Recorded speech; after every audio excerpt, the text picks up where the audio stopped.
Hello and welcome to Working with What You Got. I'm your host, Renee Joshua Porter, and I'm so glad that you joined us today. Well, I have such a great story to share with you. Last week, one of our guests, Timothy Aiken from Aiken Services in Florida, South Carolina, gave a really great story about how he was able to start a non-emergency transportation service. And in 3 years, he has a fleet, he has a taxi service, and he's completely debt-free. Well, one of our viewers was so inspired by Timothy's story, he decided to start an ambulance service in his area after being unemployed for over close to 2 years. Isn't that exciting? So they got in contact with us and said, can we get in contact with Timothy Aiken so that they can mentor together and he can show them the ins and outs of how to start it in their service. Isn't that awesome? Our show is all about you seeing things from the perspective of you have more than you think you have. You have more time, you have more talent, you have more resources, you have more creativity, you have more money, you have more people on your side. And it's time to unknot your mind. Well, last week we made a peanut butter smoothie, and our lines are going to be open throughout the hour. If you have any comments or I want to hear your feedback, whether you hated the smoothie, you love the smoothie, call us. We want to hear from you. But today we're going to make a quiche. Yes, a quiche. What are we going to make the quiche out of? The staples that everyone seems to have in their home. We're going to use bread, and we don't have bread. We're going to use hot dog rolls because that's what we have. We're going to work with what we got. We're going to use eggs. We're going to use cheese. We're going to use onions. And then we're going to use different vegetables because we believe in eating the rainbow. If your food is too beige, it's too tan, that means there's some nutrients that's not being represented in your palate. So we have some yellow peppers, we have red peppers, we have some cut green beans, we have broccoli. And what we're going to do is this. We're going to start by taking a loaf pan. I put some oil on the paper towel. I use coconut oil, and I covered the inside of the pan. We're going to take our hot dog rolls and line them inside of the pan as well.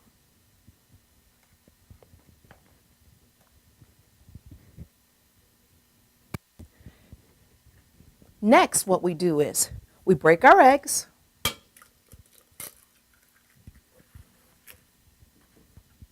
We use 4 eggs.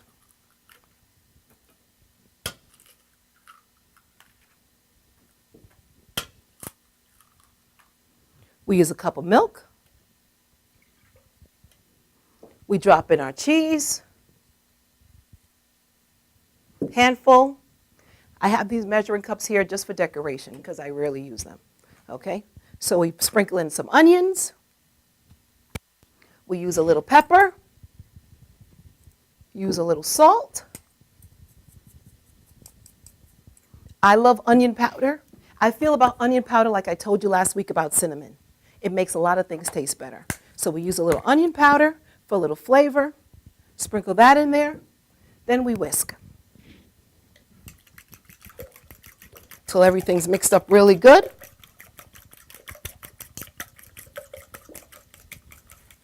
Now what we're going to do is we're going to take the bread. We're going to sprinkle on our green beans, sprinkle our peppers, sprinkle maybe some broccoli. Try to sneak as many vegetables as you can into you and your family's diet. And we have some leftover rotisserie chicken. Put some chicken on there. Pour your mixture on top.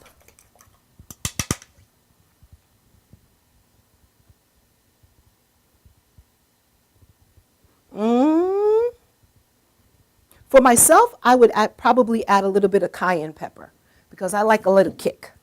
But you may not be into things too hot. So we have it on top. Finish it off with another little bit of cheese. And say you have American cheese. Maybe all you have is the regular cheese that you would use in a sandwich. Put that on there. You're going to work with what you got. Put it on there. Cover it with foil. Put your oven on 375 degrees for 20 minutes covered. The last 20 minutes, After 20 minutes covered, the last 20 minutes you're going to take the foil off. And then you're just going to keep checking it. You're going to know it's done by sticking that fork in there and see whether it's loose or whether it's firm. Put it right into your toaster oven, and we have one already made. Look at that. Can you get in there and see that? Isn't that delicious? I don't have anyone to sample it today. Our lovely Victoria is a vegetarian, so she doesn't do chicken. So that just means more for me. I want you to see how it comes out. Look at that. Look at that. Can you get in there and see? Beautiful. Delicious. Let's try it.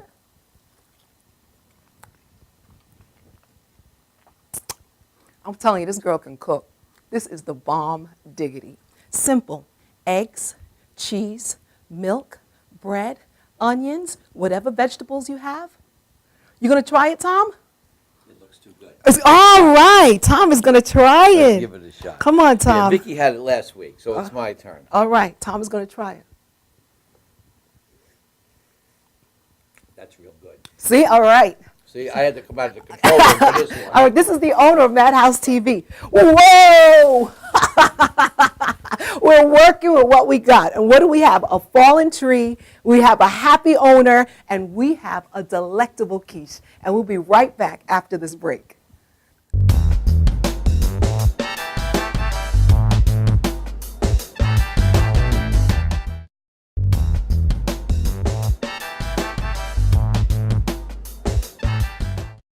Hello, and we're back. I am so excited about the guests we have joining us this evening. We have Dr. Bilal Polson, who's the assistant principal of Northern Parkway Elementary School in Uniondale, New York. Thank you for joining us, Dr. Polson. Thank you for having me. And I have Meg Mackey, who is a parent advocate for Chad and just a wealth of information and resource about ADHD. And the reason why we wanted to really have this conversation today is because there are a lot of fears and myths that surround the topic of ADHD. So I'm going to ask for Dr. Polson and also Meg Mackey to please tell me a little bit briefly about your background and how you were first dealt with and how you first encountered the term ADHD. Okay, I'll start.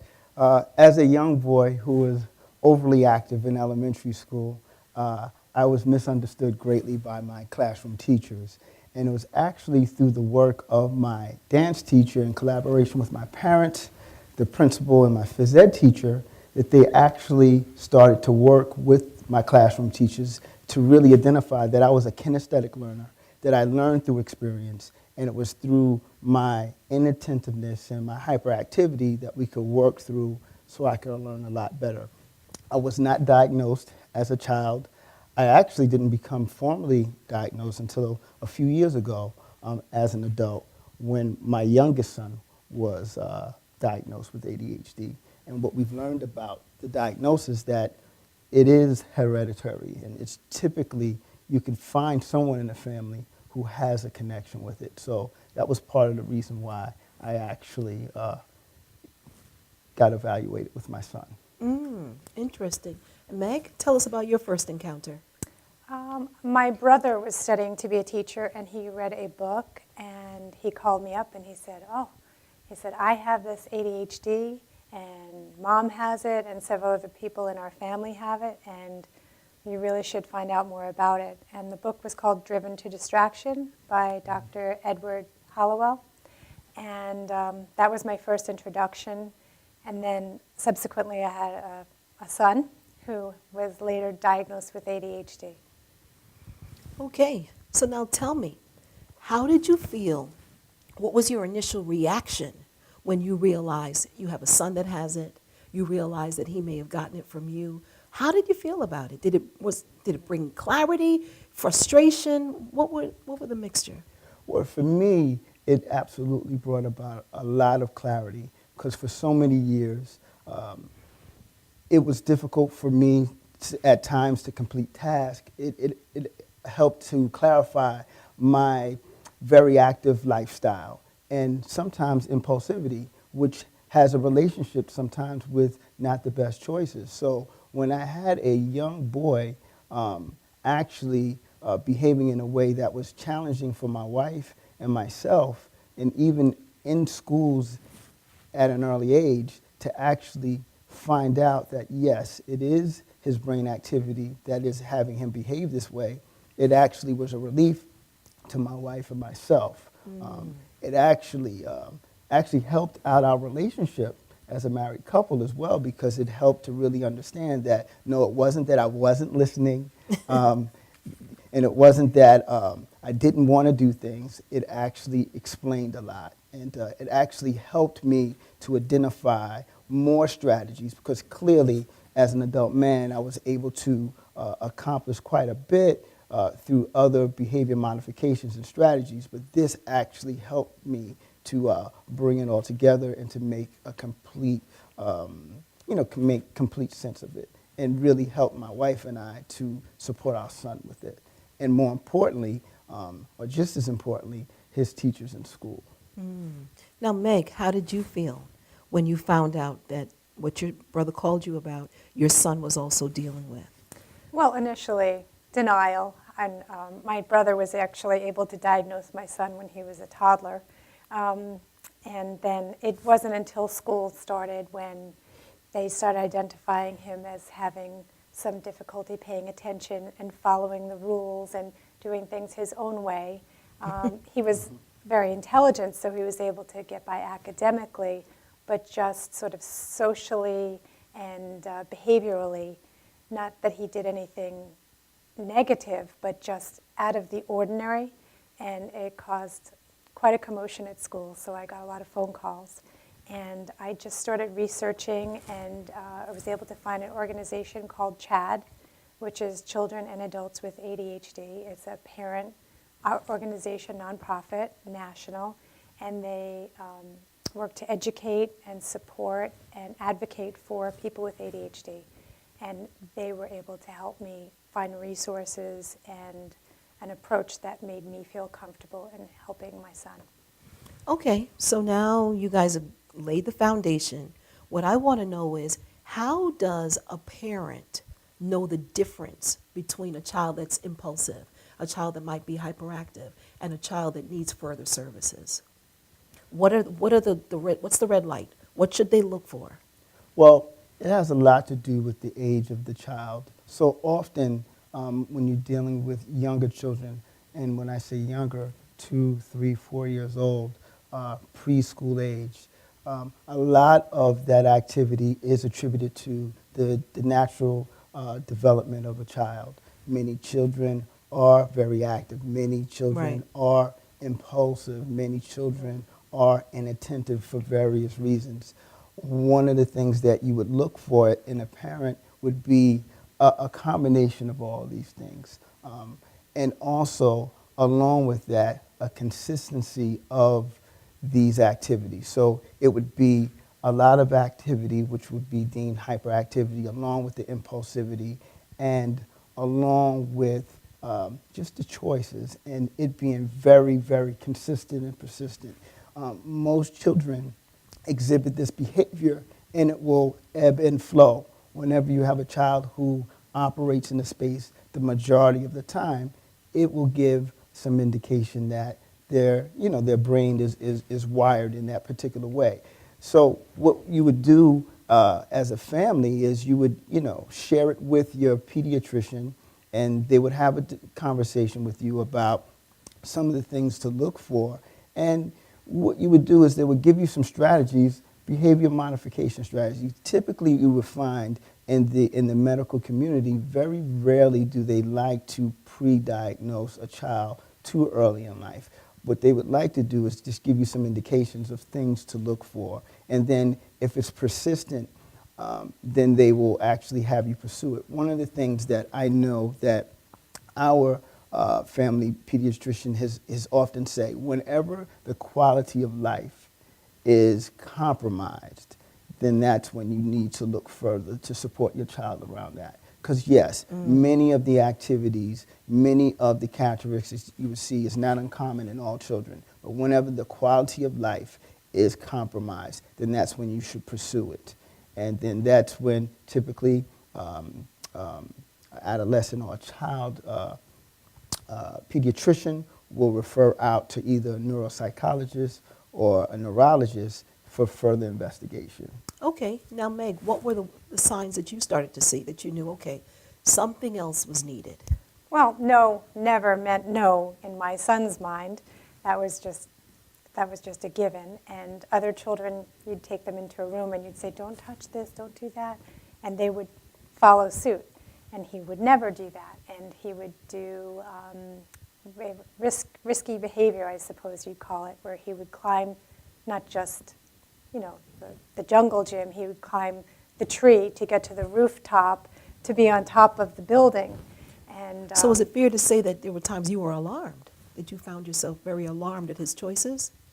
I didn't fear it because I accepted that that's who he was, that I felt that he was safe, although there were times where it was difficult to get him down off of some of these tall spots that he was in.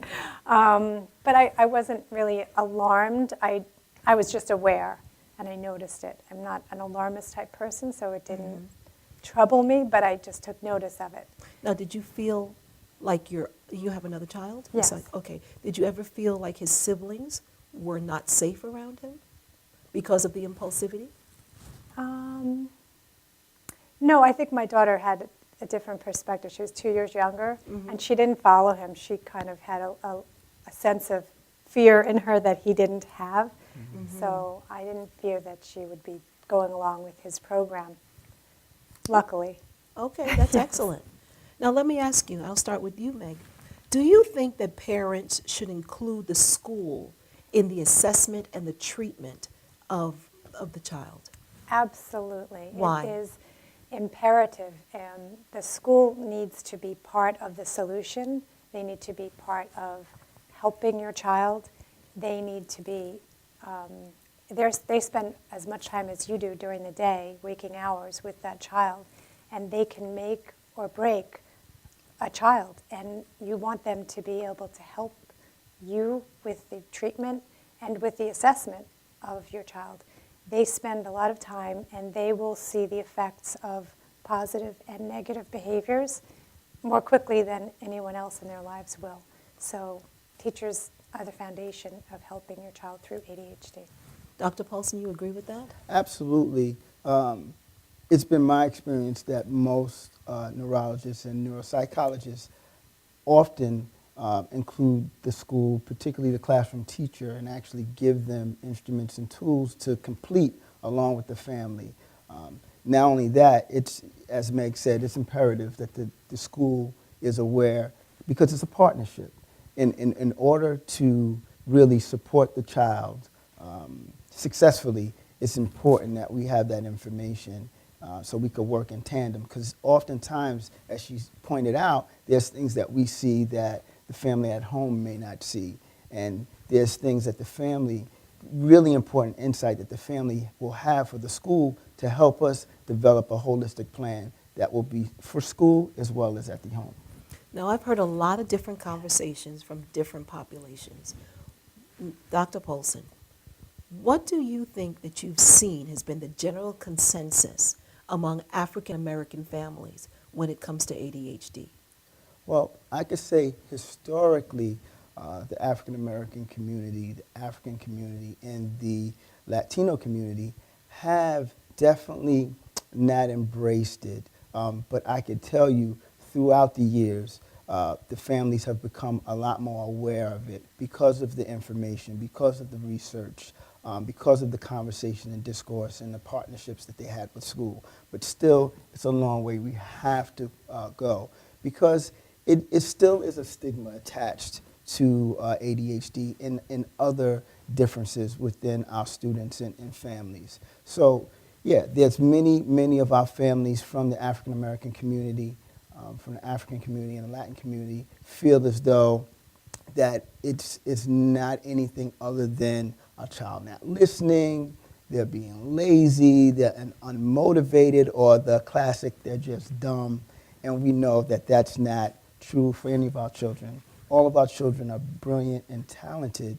It's just that it looks very different for each one of them. So, Let me just ask you, one of the reasons even that we first encountered, having this discussion was a real powerful statement that you made, Meg, and we talked about it.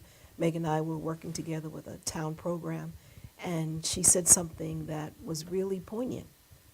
Meg, you want to? Remind me which statement that was. Well, Meg had mentioned, she said that a lot of times in African American families, you see the label of ADHD as a stigma. And she says, Oh, yeah. and in, Caucasian families, you see it as a method of getting the services that the children need. That's absolutely correct. In my experience and in my community, my friends, when there was ever a need for a child to have a diagnosis, it wasn't the focus, wasn't the diagnosis, it was what do we need to help this child? So as much time as we might spend on trying to find a neurologist or psychiatrist or anyone to diagnose, more importantly, what are the deficits and what can the school do and what services can we get to help our child? And schools have a lot of free resources and people who want to help, who can help, who are educated and have a lot of experience. So I'm not opposed to, and nor has anyone that I know been opposed to getting those services. And actually, there are some districts that have more funds for such things, and I've known people to actually move to districts that provide more for children with special needs. Interesting. Okay, so let me ask you this. How do we address the parents that feel, especially parents of African American boys, and they feel that they're dealing with a system that is quick to judge or label their children, even without a diagnosis? And now you're going to put an ADHD label on top of them. How do they navigate? How do they monitor through a system like that? Because they might feel like, what?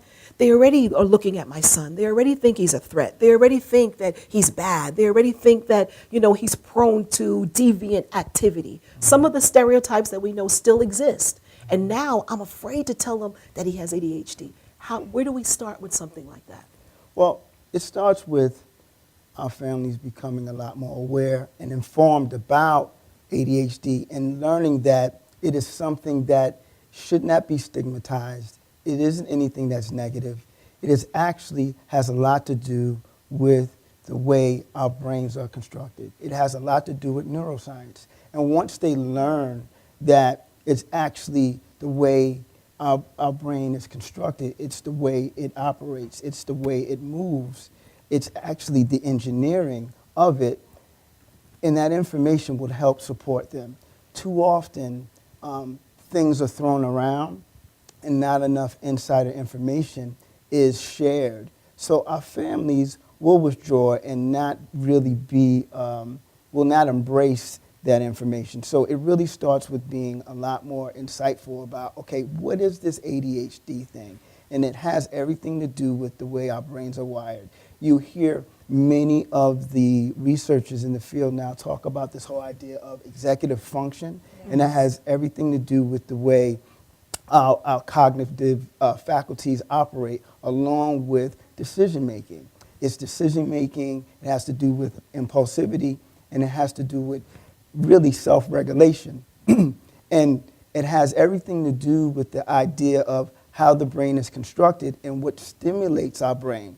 So oftentimes, and this is what is really difficult for many of our families, is that they have a hard time understanding this idea because they say, hey, our son, when it comes down to watching television or playing sports or playing video games, they're very attentive. But when they learn more about this idea of executive function and ADHD, you know that it has everything to do with what parts of the brain get stimulated.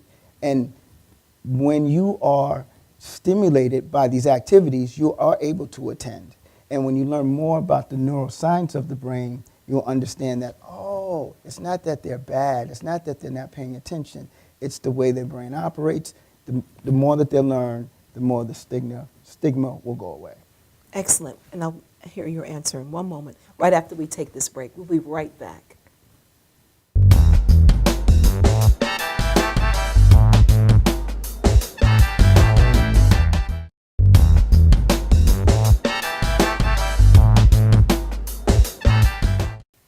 Hi, we're back. I'm Renee Joshua Porter, and welcome to Working with What You Got.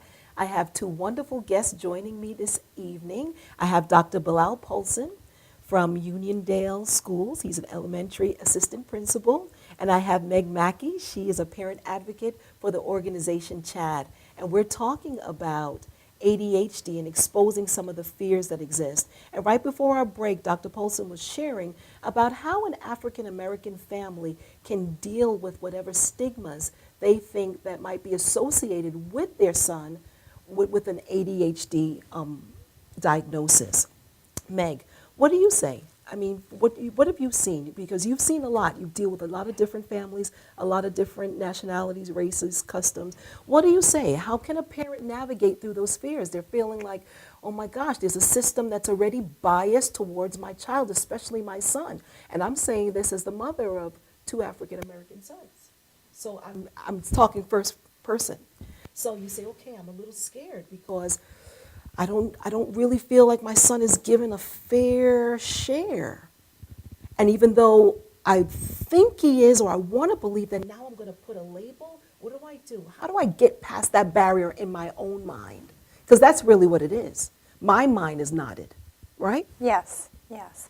Well, I think my son's words might help you and might help other families better understand. He has been diagnosed from an early age, third grade, and he's had services or really accommodations throughout his career, and he's now a senior in high school.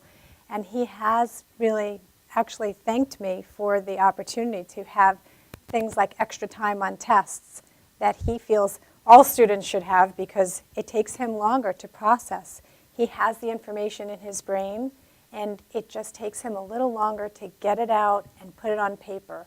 And if you have the information in you and you want to share it and you want to succeed in school, and I think all children do want to succeed, I believe they should be given every opportunity to do so. And so why would you not want your child to have that opportunity? Why would you want them to be suffering when they could be excelling? Excellent. And having more people understand them. He's told me earlier today that some of his teachers are exceptionally accommodating when they understand his challenges, and they freely give him the extra time. They realize that he has the information, that he wants to do well, and they give him the opportunity. So does that help you? That does. That's excellent. Very well put. Very, very well put. Okay, let me ask you. What would you say is one of the biggest lessons that you can give to a youngster or a child about working with what you got? Well, one of the biggest lessons I would recommend, and this is something that my wife and I did with our son who's eight, who's been diagnosed with ADHD, is for them to learn more about it and for them to embrace it. One of the things that our 8-year-old Malachi has said is that he's really clear about his ADHD. One of the things he said really, when I think he might have been 5 or 6 years old, he says, Daddy, Mommy, I have a lot of energy in my heart. So that's one thing. And then the other thing is when and it was, we were fortunate because we were able to have a lot of services, early intervention around speech and behavior modifications, where actually we didn't have to medicate him until much later. And actually, one of the things that he actually decided, he says, hey, I just want to be able to complete my work because he wasn't able to stay on task. He's actually a student who actually excels. So it wasn't that he wasn't doing well, it was the quality of work wasn't to his standard. So he, along with my wife and I, we made a family decision to actually pursue the medication. And he actually named it himself. He doesn't call it medication, he calls it PAVs, pay attention vitamins. So it's about children taking ownership for their own space, their own ways of being. What about you, Meg? I feel the same way. Oh, you're getting a call? I think so. You want to take We're going that? to keep on going. Okay. Let us know if it's for us. Okay. So I think the same. I think knowing and accepting who you are as a person with ADHD or whatever your issues are. My son calls it an issue, Some people call it a disability, some people call it an advantage, and sometimes he sees it as an advantage. So We have a take your call. call? Sure. All right. Caller, you're on. Thank you for joining us. Hello? It's a Oh, they're delay. hearing the delay. It's hearing the delay. Hello? Yes. I guess they have to turn it down. Is this the, Yes. You're on, caller. oh, I think they have to turn it down. Can you hear me? yes. Okay, you have a question or a comment for our guest? One sec. I've struggled with ADHD in my education years. I've had resource room and disability services since about 7th grade. Okay. And I feel the same way that what you guys are saying right now. I understand that it is a struggle among black people, African Americans, to get services because my mother and I, we struggled for about 4 years since I was diagnosed, and by the time I got my services, it was a bit, testy. I was in 7th grade, and it was rough coming up. Now, how old are you? I'm 19 now. I'm in college, and I still receive my disability services, but I've learned to cope with my ADHD, but it was rough coming up. And what were some of the barriers? What were some of the obstacles that you encountered before you got your diagnosis? I felt very left out in class. I wasn't able to finish my test on time. I couldn't relate with some of the students, and the teachers couldn't really understand because at the time they didn't know that I had a disability. So it was quite the struggle. Do you feel like it made you very angry? Yeah, it did. I did. I was very angry. I had a little bit of an emotional barrier between the teachers and the students, and they couldn't really understand me, and I was feeling very alone. So where are you at now? How are you at? Right now, I'm doing much better. I would say it's not the same in college, with you don't get the services that you did in high school, but being able to cope with those services, it is a lot better. I can relate with my teachers. They know that I have disabilities, and it helps me a lot along the way with my college schoolwork. Thank you so much for sharing. Hold on. Dr. Polson or Meg, do you have something that you'd like to say to our caller? Yeah, I just want to commend you for being so vulnerable and open and honest about your experience. And that's been my experience in terms of many students. Once they are able to be diagnosed and their families are aware, they're able to experience a lot more success. So I just, commend you for that. And I hope that you're spreading the word with your friends in the community where you attend school to become more aware of ADHD. And what are you going to college for, may I ask? Early childhood education. Excellent. Fantastic. Excellent. Great. And great. I just want to bring to Yes. your attention also that females, are usually less diagnosed than males because often it appears in a different way, whereas the boys are boisterous and they're very active. Girls are sometimes more inattentive and they're quiet, so teachers don't always identify them. So I think that it's very fortunate for you, caller, that you were diagnosed early and that it was caught because you could get services, and a lot of girls do not. And my own daughter, and I was very aware of ADHD, wasn't diagnosed until this summer, and she's 15. Wow. So she didn't receive services until now, and she has a lot of anxiety. And part of that anxiety was because she struggled in school, and I didn't realize it. She's also very bright, and it was masked.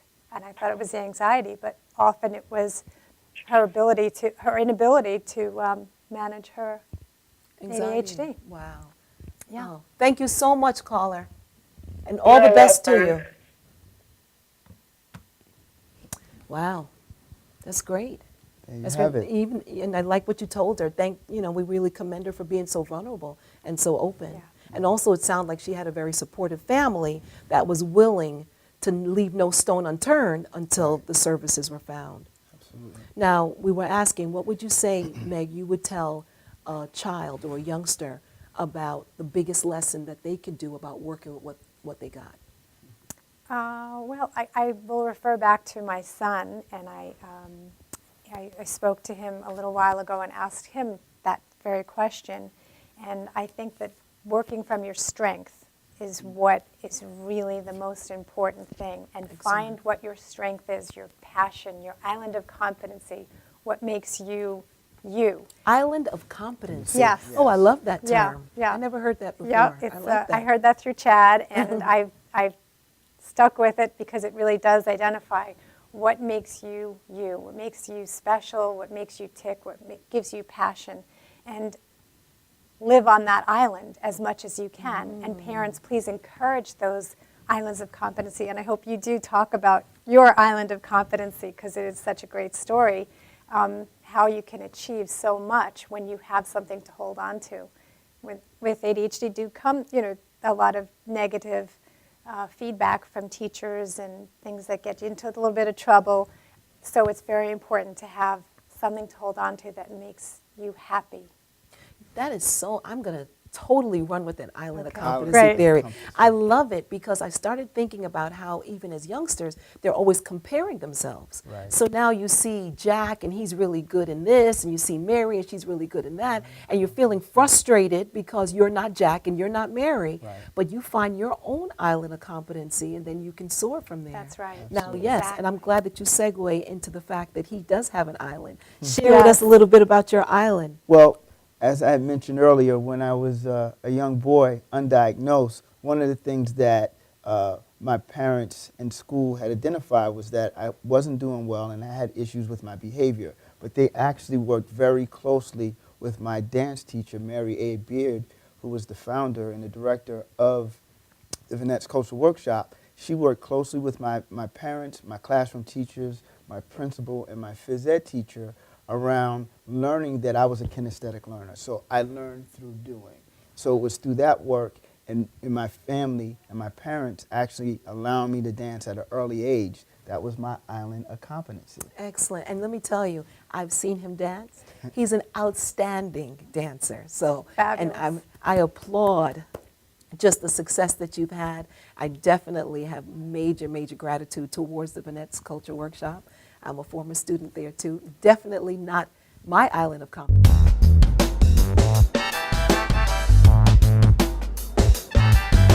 In my heart, I'm a dancer. But thank you so much. We have to go to a commercial, and we'll be right back. Great.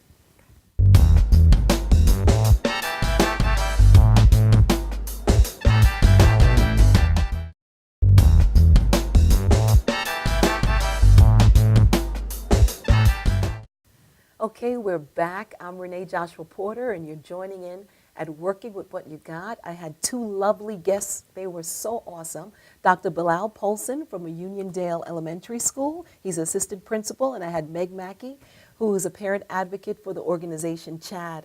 And I wish we could talk longer. You guys hit some really, really great points that we can definitely use moving forward to address these fears that exist with ADHD. But before we go, if you could please tell our audience how they can get in contact with you, Dr. Polson. You could contact and stay in touch with me via Twitter at Bilal Polson. Capital B is in Bob, I-L-A-L. Capital P is in Peter, O-L-S-O-N is in Nancy. Okay, excellent. And how about you, Meg? You can contact me through CHAD. We have a chapter in Suffolk County, and there's also another chapter in Nassau County, so just Google CHAD Suffolk County, and if you'd like to find out about our meetings, you can find out there as well. Excellent, excellent. Well, I hope you enjoyed it, and at this time, we're going to have our rant with MOOCs.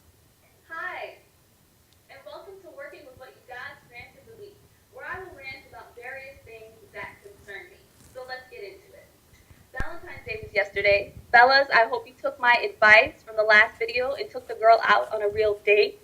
I love Valentine's Day. I love. I think it's a great holiday, a great idea. But I can't help but notice every year the bitter Betties come out and try to ruin it for the rest of us. I'm sorry you're alone. I'm sorry you hate the world. But please let me eat my Godiva in peace. Every year people get on social media and rant about why Valentine's Day isn't a real holiday. They say things like, well, it's just a Hallmark holiday, consumerism, get people to spend more money. Or my personal favorite, don't just love me on February 14th, love me 365 days of the year. Granted, both are very valid arguments. But please, can you just enjoy the day, just enjoy the love, enjoy the moment. Let the rest of us just enjoy our candies and our chocolate and our CVS cards. Keep your bitterness to yourself. Valentine's Day is about showing love and appreciation for the people you care about, whether you're with someone or not. Anyway, on to more important topics. The Jordan Davis trial is taking place in Jacksonville, Florida right now. In case you're not familiar with it, Jordan Davis was a 17-year-old black boy who was shot dead at a gas station for playing his rap music too loudly. I have a baby brother. He's 16. And when I hear stories like this, I get frightened. I worry about his safety because it could have been him.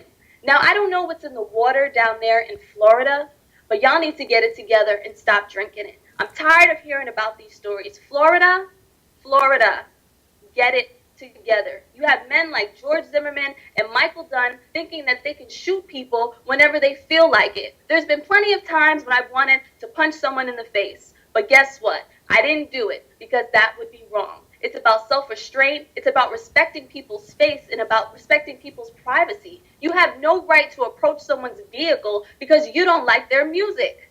The trial is taking place right now. I strongly encourage you to tune in and to keep aware of what's going on. For some reason, the Jordan Davis trial is not receiving the same coverage as Trayvon Martin. I'm not sure why, but I need you, the viewers, to be aware of what's going on. Rest in peace, Jordan Davis. Rest in peace, Trayvon Martin.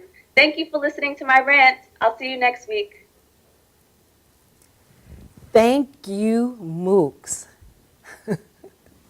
I love Mooks. She's just wonderful.